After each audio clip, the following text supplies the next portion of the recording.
నేను మీ డాక్టర్ అశ్విన్ మోహన్. ఏమిటి ఈరోజు ప్రత్యేకత? తేదీలో అంకెలు మారడం రోజు చూస్తున్నామే కదా, దీనికే సంబరాల? నిజానికి ఇది పునరాలోచన సమయం. ప్రతి జనవరి 1 మిమ్మల్ని 4 ప్రశ్నలు అడుగుతుంది. గడిచిన ఏడాదిలో నీ కోసం పెట్టుకున్న లక్ష్యాలు సాధించావా? నీ వారి బాగోగుల కోసం ఏం పాటుపడ్డావు? నీ చుట్టూ ఉన్న సమాజ అభివృద్ధి కోసం, అభ్యున్నత కోసం నువ్వేమైనా కృషి చేసావా? నీ ఆలోచన పరిధిని పెంచుకునేందుకు ఎలాంటి ప్రయత్నం చేస్తున్నావు?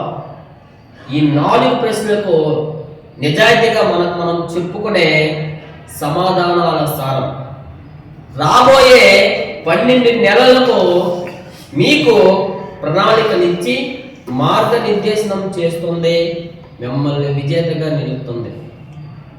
మీకు మీ కుటుంబ సభ్యులకు ఆంగ్ల నూతన సంవత్సర శుభాకాంక్షలు.